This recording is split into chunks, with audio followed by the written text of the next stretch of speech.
La puissance de votre subconscient, chapitre 6. Technique de guérison mentale. Un ingénieur a, pour construire un pont ou un moteur, une technique et un procédé. Pareil à l'ingénieur, votre esprit aussi a une technique pour gouverner, contrôler et diriger votre vie. Il faut que vous compreniez que les méthodes et les techniques sont primordiales. L'ingénieur en chef qui construit le pont de la Porte d'Or connaissait les principes mathématiques, les tensions et les résistances. Il s'était fait une image du pont idéal qu'il avait à construire sur la baie. Enfin, il eut à appliquer des méthodes qui avaient fait leurs preuves. Les principes en furent mis en œuvre jusqu'à ce que le pont prenne forme et que nous puissions le traverser dans nos voitures. Il existe aussi des techniques et des méthodes grâce auxquelles vos prières sont exaucées. Si votre prière reçoit sa réponse, il y a un moyen par lequel elle la reçoit, et ce moyen est scientifique. Car rien ne se produit par hasard. Notre monde est un monde basé sur des lois et sur un ordre. Dans ce chapitre, vous trouverez des techniques pratiques pour nourrir et pour développer votre vie spirituelle. Vos prières ne doivent pas rester en l'air comme des ballons, elles doivent accomplir quelque chose dans votre vie. Lorsque nous analysons la prière, nous découvrons qu'il y a maintes approches et maintes méthodes. Nous ne nous intéresserons pas dans ce livre aux prières formalistes, rituels des services religieux. Celles-ci ont une place importante dans les cultes de groupe. Nous nous intéresserons ici aux méthodes de la prière personnelle, telle qu'elle est appliquée dans la vie quotidienne et aux façons de s'en servir pour aider les autres. La prière est la formulation d'une idée au sujet de la chose que nous désirons accomplir. La prière, c'est le désir sincère du cœur. Votre désir, c'est votre prière. Elle émane de vos besoins les plus profonds et révèle ce que vous voulez dans la vie.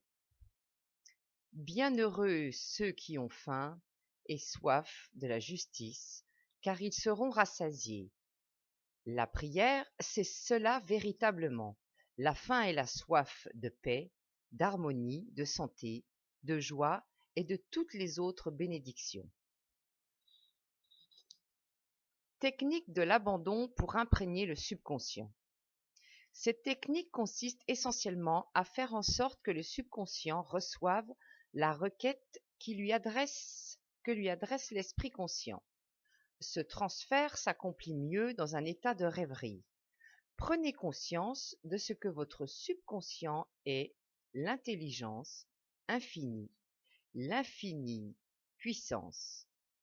Pensez calmement à ce que vous voulez. Sentez que, dès ce moment, votre désir fleurit. Soyez comme la petite fille qui avait un très mauvais rhume accompagné d'une angine. Elle déclara fermement à maintes reprises « Il s'en va maintenant, il s'en va maintenant ». Il disparut en effet au bout d'environ 1 heure. Servez-vous de cette technique avec la plus grande simplicité et même naïveté possible. Votre subconscient acceptera vos projets. Si vous construisiez une maison pour votre famille, vous prendriez un intérêt extrême au plan de votre architecte et vous insisteriez pour que l'entrepreneur se conforme à ses plans. Vous surveillerez les matériaux et ne choisirez que le meilleur bois, le meilleur acier. Vous voudrez en tout la première qualité. Que faites-vous de votre maison mentale et de vos plans mentaux pour votre bonheur et votre abondance? Tout ce qui entre dans votre vie dépend de la nature des matériaux dont vous vous servez pour la construction de votre demeure mentale. Si vos plans mentaux sont pleins de concepts de peur, de soucis, d'anxiété et de pénurie, et si vous êtes déprimé, plein de doutes et de cynisme, alors la texture du matériau mental que vous tissez dans votre esprit se manifestera sous la forme d'un accroissement de labeur, de soucis, de tensions, d'anxiété et de limitations de toutes sortes. L'activité fondamentale par excellence et de plus grande portée dans la vie est celle que vous élaborez à chaque heure du jour dans votre esprit. Pour être silencieuse, votre parole n'en est pas moins réelle.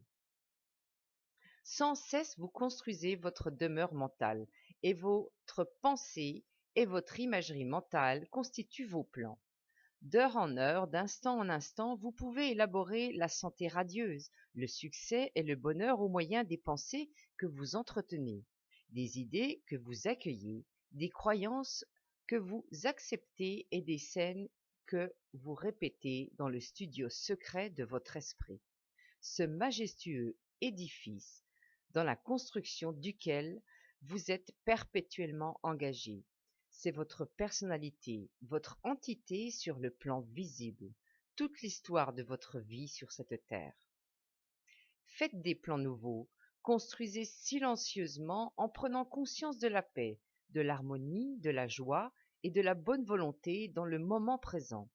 En méditant sur ces choses-là, en les revendiquant, votre subconscient acceptera votre nouveau plan et manifestera ses qualités dans votre vie. On les reconnaîtra à leurs fruits. La science est l'art de la vraie prière. Le terme science signifie la connaissance coordonnée, classée et systématisée. Pensons à la science et à l'art de la vraie prière par rapport aux principes fondamentaux de la vie et aux techniques et démarches au moyen desquelles ils peuvent devenir manifestes dans votre vie, ainsi que dans la vie de tout être humain, lorsqu'il les applique fidèlement.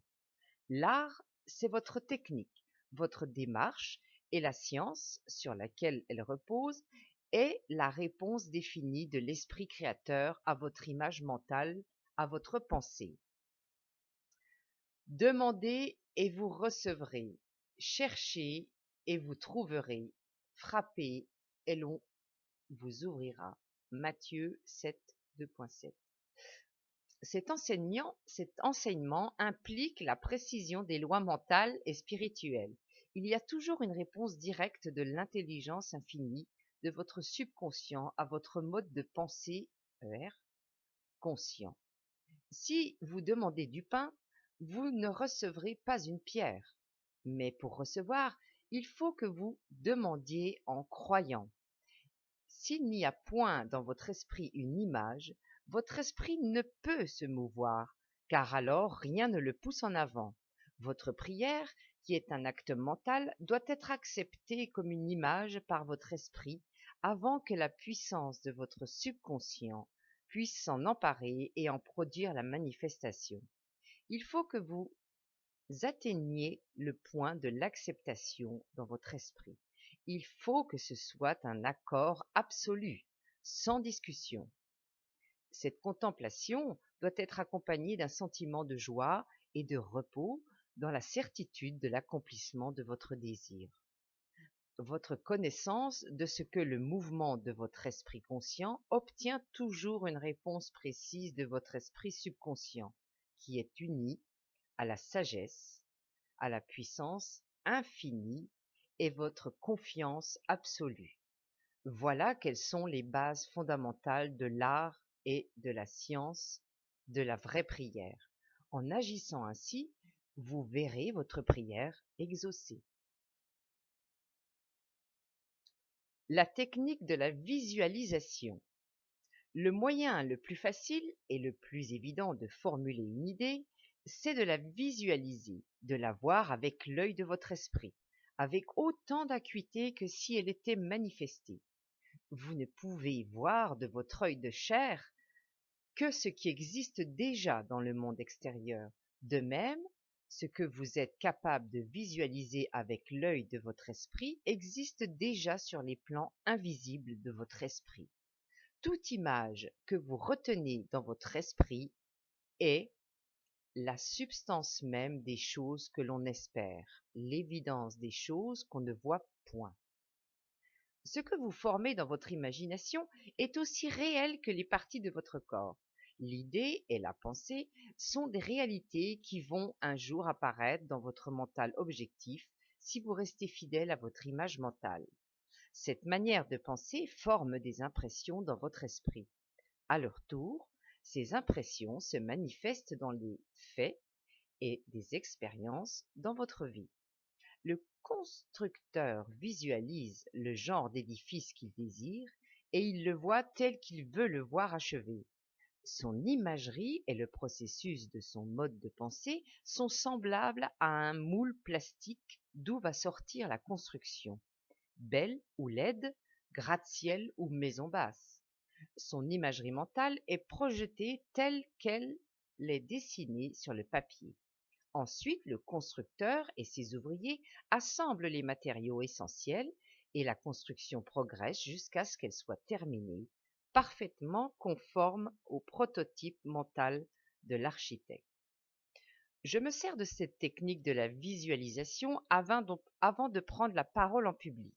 J'apaise les rouages de mon esprit afin de pouvoir présenter des images pensées à mon subconscient. Puis, je vois tout l'auditoire, les fauteuils occupés par des hommes et des femmes qui, tous, sont illuminés et inspirés par la présence curative infinie qui est en chacun d'eux. Je les vois radieux, heureux et libres. Ayant ainsi construit cette idée dans mon esprit, je la soutiens tandis que j'entends, en imagination, ces hommes et ces femmes dire « Je suis guéri, je me sens merveilleusement bien, je viens d'être instantanément guéri, je suis transformé. » Je prolonge cette évocation pendant environ 10 minutes ou davantage, sachant et sentant que l'esprit et le corps de mes auditeurs sont saturés d'amour, d'intégrité physique, de beauté et de perfection. Cette prise de conscience s'accroît au point où, en mon esprit, j'entends clairement la voix de la multitude proclamer sa santé et son bonheur. Alors, je libère cette image et j'entre en scène. Presque chaque fois, quelqu'un m'arrête pour me dire que ses prières ont reçu leur réponse. La méthode de l'image mentale. Les Chinois disent « une image vaut 1000 mots ».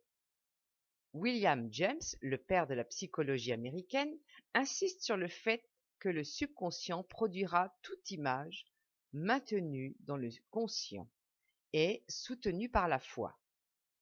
Agis comme si cela était, il en sera ainsi. Il y a plusieurs années, je me trouvais dans le Middle West, prononçant des conférences dans plusieurs États, et je désirais me fixer en un lieu d'où je pouvais le mieux servir tous ceux qui désiraient de l'aide. Je voyageais beaucoup, mais ce désir ne quittait pas mon esprit. Un soir, je me trouvais dans un hôtel de Spokane, à Washington. Je me détendis complètement sur un divan, j'immobilisai mon attention et, de manière tranquille, passive, j'imaginais que je parlais à un vaste auditoire, disant « Je suis heureux d'être ici. J'ai prié pour que l'occasion idéale se présente. » Je vis en imagination mon auditoire et j'en sentis la réalité. Je jouais le rôle d'un acteur et je dramatisais ce cinéma mental jusqu'à être convaincu que cette image était reçue par mon subconscient, qui allait se manifester à sa façon. Le lendemain, en m'éveillant, je ressentis un grand état de paix et de satisfaction, et quelques jours plus tard, je reçus un télégramme par lequel on me priait de prendre la direction d'un centre du Midwest, ce que je fis avec infiniment d'agrément pendant plusieurs années. La méthode que je viens d'énoncer a satisfait de nombreuses personnes qui l'ont décrite comme la méthode de cinéma mental. J'ai reçu de nombreuses lettres de personnes qui écoutent mes causeries à la radio et mes conférences publiques hebdomadaires et me parlent des merveilleux résultats qu'elles obtiennent en se servant de cette technique pour la vente de leurs propriétés. Je suggère à ceux qui veulent vendre leurs immeubles ou leurs appartements de parvenir à la conviction sincère de la justesse du prix qu'ils demandent. Puis je déclare que l'intelligence infinie leur attire l'acheteur qui a vraiment besoin de leur propriété, qui la trouve tout à fait à son goût et qui prospérera. Après cela, je leur suggère de se détendre, de se laisser aller à un état d'engourdissement, de présomnolence qui réduit au minimum tout effort mental. À ce moment, ils doivent se représenter le chèque de l'acquéreur entre leurs mains, en se réjouissant et en rendant grâce, et s'endormir dans le sentiment que tout ce cinéma mental, créé dans leur esprit, est tout à fait vivant. Ils doivent se conduire comme si cela était une réalité objective, et le subconscient en recevra l'impression. Les courants profonds de l'esprit réuniront l'acheteur et le vendeur. L'image mentale maintenue dans l'esprit et soutenue par la foi se manifestera. La technique Baudouin. Charles Baudouin, professeur de l'Institut Rousseau en France, fut un brillant psychothérapeute et directeur des recherches à la Nouvelle École de Nancy. En 1910, il enseigna que le meilleur moyen pour impressionner le subconscient est d'entrer dans un état somnolent où tout effort est réduit au minimum. Dans cet état passif, réceptif, il transmettait au subconscient son idée. Voici quelle était sa formule. Un moyen très simple de parvenir à l'imprégnation du subconscient est de condenser l'idée qui doit faire l'objet de la suggestion, de la résumer en une courte phrase gravée dans la mémoire et de la répéter à maintes reprises comme une berceuse. Il y a quelques années, une dame de Los Angeles se trouvait en procès au sujet d'un testament. Son mari lui avait légué tous ses biens et les enfants d'un premier mariage luttaient férocement pour faire casser le testament. Le procès se prolongeait. La technique Baudouin lui fut expliquée et voici ce qu'elle fit. Laissant son corps se détendre dans un fauteuil, elle entra dans un état de somnolence, comme on le lui avait conseillé, condensa l'idée qui représentait son désir en une phrase de quelques mots. 2 points. Cela est terminé dans l'ordre divin. Cela signifiait pour elle que l'intelligence infinie opérait au moyen de la loi de son subconscient et allait provoquer un règlement harmonieux en vertu du principe même de l'harmonie. Elle continua ce procédé matin et soir pendant 10 jours environ, prononçant lentement, calmement, en le sentant bien. Cela est terminé dans l'ordre divin, tout en ressentant une profonde paix intérieure, après quoi elle s'endormait d'un profond sommeil. Au matin du 11e jour, elle s'éveilla avec un sentiment de bien-être, convaincue que cela était terminé. Le même jour, son avocat l'appela au téléphone pour lui dire que son confrère et ses clients consentaient à un règlement à l'amiable. Un accord harmonieux s'ensuivit et mit fin à ce litige. La technique du sommeil. En entrant dans un état de somnolence, l'effort est réduit au minimum. L'esprit conscient est alors submergé dans une grande mesure, car au moment où nous nous endormons et à l'instant où nous nous éveillons, le subconscient est à son degré d'activité le plus intense. Dans cet état, les pensées négatives qui tendent à neutraliser notre désir, empêchant ainsi son acceptation par le conscient, n'existent pas. Supposons que vous désiriez vous débarrasser d'une fâcheuse habitude. Installez-vous confortablement, détendez votre corps et calmez-vous. Entrez dans un état somnolent et dans cet état, dites paisiblement, à maintes et maintes reprises, comme une berceuse. Je suis complètement délivré de cette habitude. En moi, l'harmonie et la paix de l'esprit règne en maître. Répétez cela lentement, avec foi, pendant 5 ou 10 minutes soir et matin. Chaque fois que vous répétez ces mots, leur valeur émotionnelle s'accroît. Lorsque vous vous sentez poussé à céder à votre mauvaise habitude, répétez cette formule à haute voix. Vous inciterez ainsi le subconscient à en accepter l'idée et la guérison suivra. La technique du remerciement. Dans la Bible, Paul nous recommande de faire connaître à Dieu nos requêtes dans la louange et l'action de grâce. D'extraordinaires résultats font suite à cette simple méthode de prière. Le cœur reconnaissant est toujours près des forces créatrices de l'univers et en vertu de la loi des rapports réciproques, basée sur la loi cosmique d'action-réaction, il s'attire d'innombrables bénédictions. Par exemple, un père promet à son fils une automobile parce qu'il a été reçu au baccalauréat.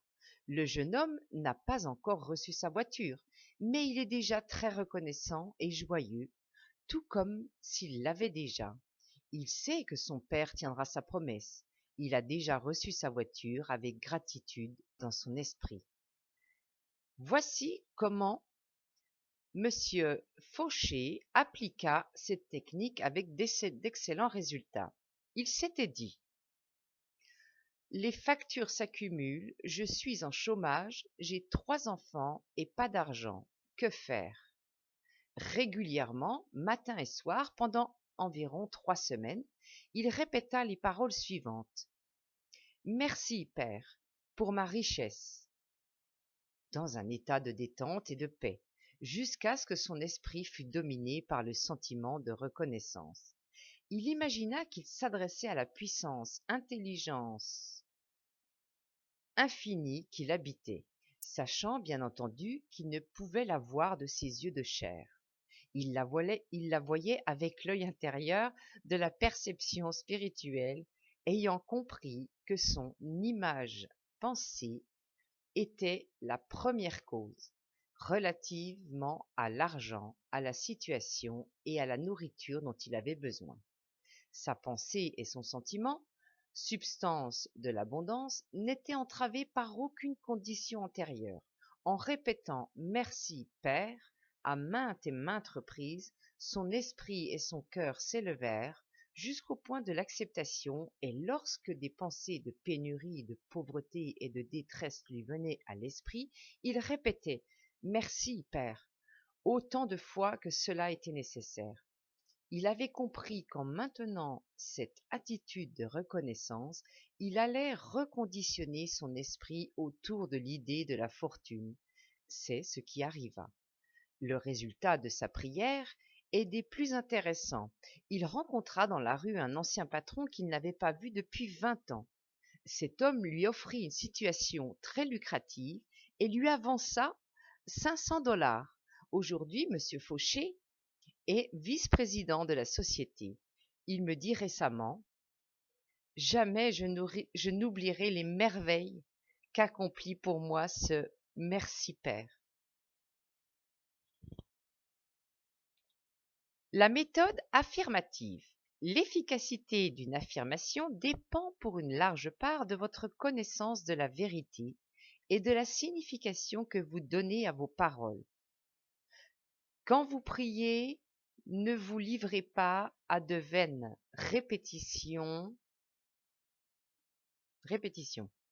Par conséquent, la puissance de votre affirmation est dans l'application intelligente de concepts positifs précis et spécifiques. Par exemple, un enfant additionne 3 et 3 et inscrit 7 sur le tableau noir. Le maître affirme avec une certitude mathématique que 3 plus 3 font 6. En conséquence, l'enfant corrige son erreur. Ce n'est pas la déclaration du professeur qui a fait que 2 fois 3 font 6. Cela était déjà une vérité mathématique. C'est cette vérité mathématique qui a conduit l'enfant à changer les chiffres sur le tableau noir. Il est anormal d'être malade. Il est Normal d'être bien portant, car la santé est la vérité de votre être.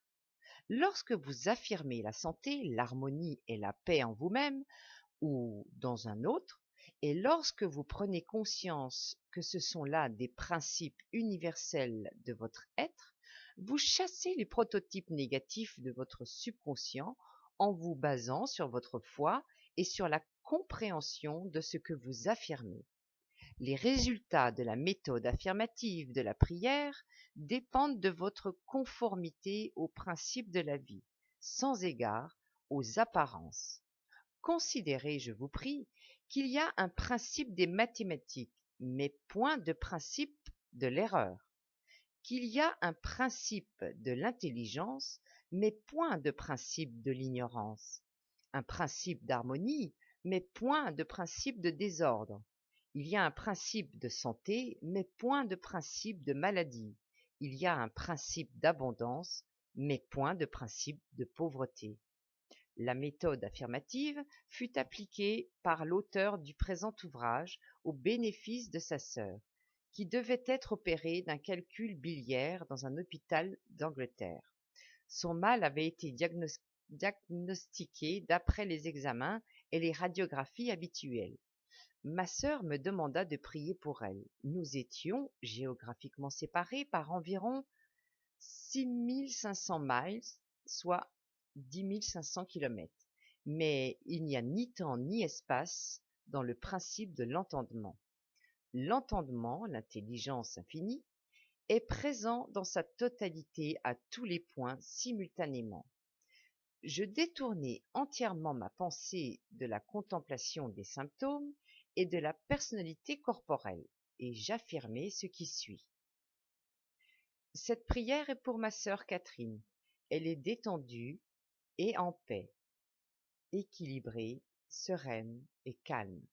L'intelligence curative de son subconscient, qui créa son corps, en transforme à présent chaque cellule, chaque nerf, chaque muscle et chaque os, selon le modèle parfait de tous les organes qui se trouvent dans son subconscient. Silencieusement, tranquillement, tous les prototypes déformés qui sont dans son subconscient sont dissous et enlevés, et la vitalité et la validité, l'intégrité et la beauté du principe de vie se manifestent dans chaque atome de son être. Elle est à présent ouverte et réceptive aux courants curatifs qui coulent à travers elle et qui la rendent à la santé parfaite, à l'harmonie et à la paix. Toutes les déformations, toutes les images laides sont à jamais effacées par l'océan infini d'amour et de paix qui coule à travers elle. Et il en est ainsi. J'affirmai cela plusieurs fois par jour. Au bout de 2 semaines, un nouvel examen révéla que ma sœur était absolument guérie. La radiographie l'attesta. Affirmer, c'est déclarer qu'il en est ainsi. Et, tandis que vous maintenez cette attitude d'esprit comme vraie, en dépit de toute apparence contraire, vous recevrez une réponse à votre prière. Votre pensée ne peut qu'affirmer, car même si vous niez quelque chose, vous affirmez en fait la présence de ce que vous niez. Répétez une affirmation en sachant ce que vous dites et pourquoi vous le dites mène votre esprit à cet état de conscience dans lequel il accepte ce que vous déclarez comme vrai. Continuez à affirmer les vérités de la vie jusqu'à ce que vous obteniez la réaction subconsciente qui vous satisfait. La méthode argumentative. Cette méthode est exactement ce que le mot implique. Elle émane du procédé du docteur Phineas Pankhurst Quimby du Maine. Le docteur Quimby, qui fut un pionnier de la guérison mentale et spirituelle, vécut et exerça à Belfast il y a 100 ans. Un ouvrage intitulé The Quimby Manuscripts, publié en 1921 par Thomas Y. Crowell Company, New York City et édité par Horatio Dresser, se trouve dans notre bibliothèque. Ce livre reproduit les articles parus dans les journaux relatant les remarquables résultats obtenus par cet homme grâce à la prière dans le traitement des malades. En fait, Quimby reproduisit beaucoup de miracles de guérison de la Bible. En bref, la méthode argumentative employée par Quimby consiste dans le raisonnement spirituel par lequel vous parvenez à convaincre le malade et vous-même que sa maladie est due à ses fausses croyances, à ses peurs sans fondement et aux prototypes négatifs logés dans son subconscient. Vous raisonnez clairement dans votre esprit, vous persuadez votre patient de ce que la maladie n'est due qu'au prototype de pensée corrompue qui a pris forme dans son corps. Cette fausse croyance en quelque puissance extérieure et en des causes également extérieures s'est extériorisée dans la maladie et peut être transformée par la transformation même des prototypes de pensée. Vous expliquez au malade que la base de toute guérison est un changement de croyance. Vous lui faites aussi remarquer que le subconscient créa le corps avec tous ses organes. Par conséquent, il sait comment le guérir. Il le peut et le fait tandis que vous parlez.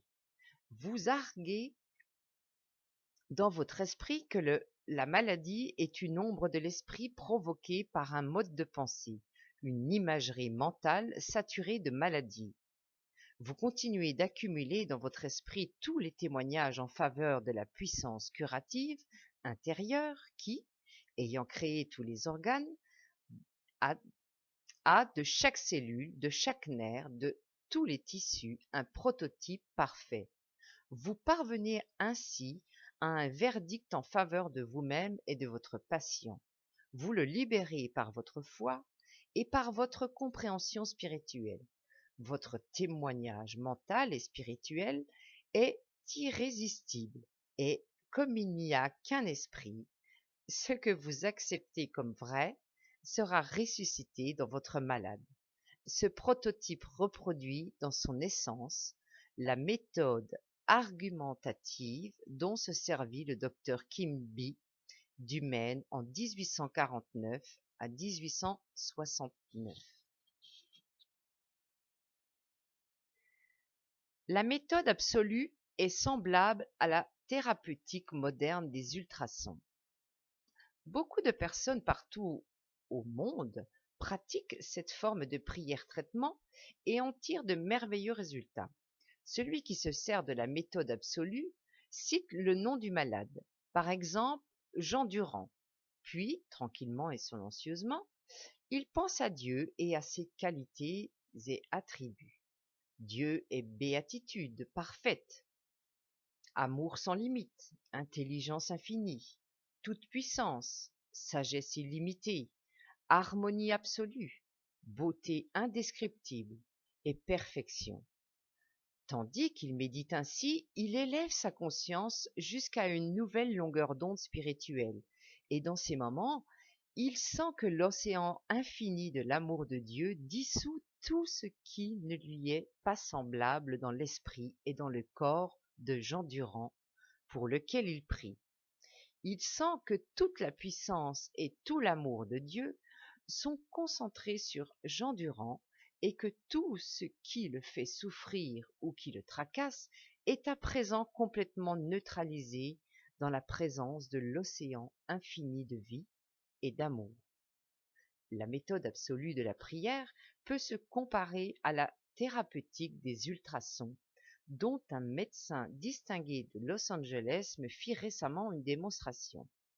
Il possède un appareil à ultrasons qui oscille à une vitesse vertigineuse et qui projette des ondes soniques dans telle région du corps vers laquelle il est dirigé. Ces ondes soniques peuvent être contrôlées et ce médecin me dit avoir obtenu de remarquables résultats par la dissolution de dépôts calcaires dans des cas d'arthrite, ainsi que la guérison d'autres états pathologiques. dans la mesure où nous élevons notre conscience par la contemplation des qualités et des attributs de Dieu, nous engendrons des ondes électroniques spirituelles d'harmonie, de santé et de paix. Beaucoup de guérisons remarquables témoignent de l'efficacité de cette technique de la prière. Une infirme marche. Le docteur Phineas Parkhurst Quimby, dont nous avons parlé, se servit de la méthode absolue dans les dernières années de son activité. En réalité, il fut le père de la médecine psychosomatique et le premier psychanalyste. Il avait le pouvoir de poser par clairvoyance le diagnostic des malaises, des maladies et des douleurs de ses patients. Voici un rapport condensé de la guérison d'une infirme dont dans les Quimby manuscrits font état. Quimby fut appelé au chevet d'une femme âgée, infirme et alitée. Il déclara que sa maladie avait pour cause le fait qu'elle était emprisonnée dans une foi religieuse si étroite qu'elle ne pouvait ni se sentir debout, ni se mouvoir. Elle vivait dans une tombe de crainte et d'ignorance. De plus, elle prenait la Bible dans son sens littéral et en était terrifiée. Ouvrez les guillemets.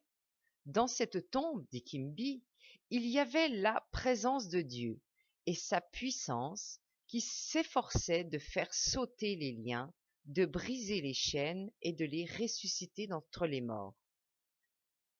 Mais lorsque cette femme demandait une explication de quelques passages de la Bible, la réponse qui lui était donnée était comme une pierre. Elle mourait de faim malgré ce pain de vie. Le docteur Quimby diagnostiqua un état d'esprit stagnant et confus dû à l'incapacité de comprendre clairement le passage de la Bible qu'elle lisait. Ceci se manifestait dans son corps par un sentiment de lourdeur et d'engourdissement qui engendrait la paralysie. Quimby lui demanda ce que signifiaient les versets bibliques suivants. « Encore un peu de temps et je suis avec vous, et puis je vais vers celui qui m'a envoyé. Vous me chercherez et ne me trouverez point, et là où je suis, vous ne pourrez venir. » Jean 7, 2.33-34. Elle répondit que cela voulait dire que Jésus monta au ciel. Quimby lui donna la signification véritable de ce passage en lui expliquant qu'être avec elle pour un peu de temps signifiait qu'il lui expliquait, lui, Quimby, ses symptômes, ses sentiments et leurs causes, c'est-à-dire qu'il avait compassion d'elle momentanément, mais qu'il ne pouvait rester dans cet état mental. Il fallait qu'il allât vers celui qui nous envoie, et qui était, dit Quimby, la puissance créatrice de Dieu en nous tous. Immédiatement, Quimby se mit à contempler en esprit l'idéal divin, la vitalité, l'intelligence, l'harmonie et la puissance de Dieu en cette femme. C'est pourquoi il lui dit « Là où je vais, vous ne pouvez venir parce que vous êtes dans une croyance étroite, restrictive, et que je suis, moi, en parfaite santé. » Cette prière et cette explication produisirent une sensation immédiate dans le corps de cette femme, et une transformation s'opéra dans son esprit. Elle se leva et marcha sans béquille. Quimby dit que ce fut la plus singulière de toutes les guérisons. Cette femme était, en somme, morte à l'erreur. Elle était ressuscitée d'entre les morts, ramenée à la vie et à la vérité. Quimby lui rappela la résurrection du Christ et la compara à celle de son propre Christ, sa santé, ce qui produisit sur elle un effet puissant. Il lui expliqua aussi que la vérité qu'elle avait acceptée était l'ange, c'est-à-dire l'idée qui avait fait rouler la pierre tombale de la crainte, de l'ignorance et de la superstition, libérant ainsi la puissance curative de Dieu qui l'avait rendu à la santé.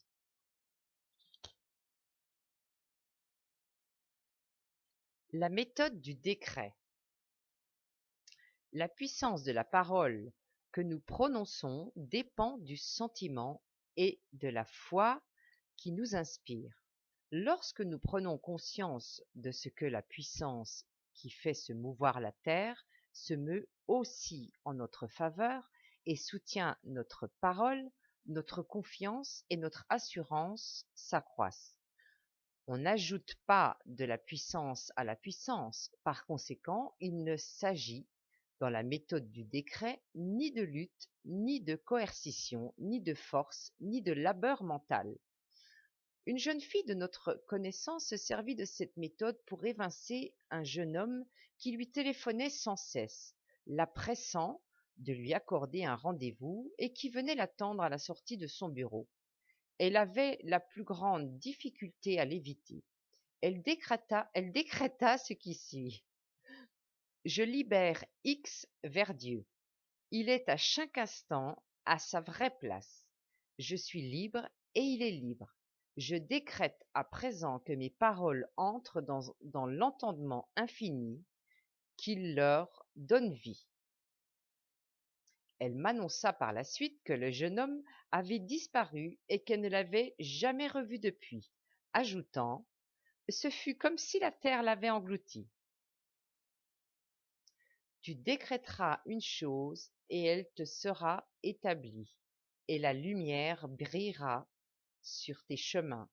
Job 22, 2.28.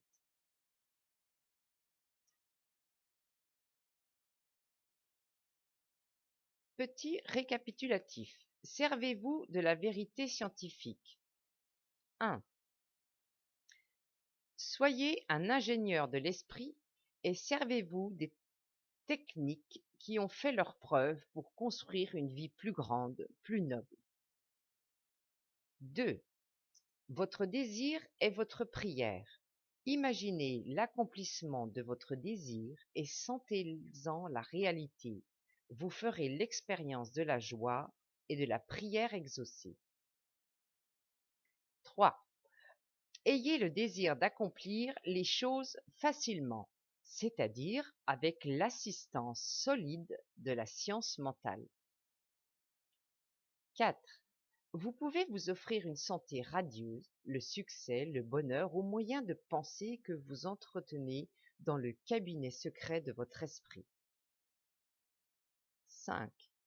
Faites vos expériences scientifiques jusqu'à acquérir la preuve qu'il y a toujours une réponse directe de l'intelligence infinie, de votre subconscient à votre pensée consciente. 6. En prévoyant l'accomplissement, certains de vos désirs, ressentez-en la joie et soyez en repos. 7. Une image mentale vaut 1000 mots. Votre subconscient va mener à sa manifestation toute image que vous entretiendrez avec foi dans votre pensée. 8. Évitez tout effort, toute coercition mentale dans la prière. Mettez-vous dans un état de somnolence et bercez-vous jusqu'au sommeil par le sentiment, la certitude que votre prière est exaucée. 9. Souvenez-vous que le cœur reconnaissant est toujours proche des richesses de l'univers. 10. Affirmer, c'est déclarer qu'il en est ainsi. Et tandis que vous maintenez cette attitude d'esprit, en dépit de toute évidence contraire, vous recevrez une réponse à votre prière. 11.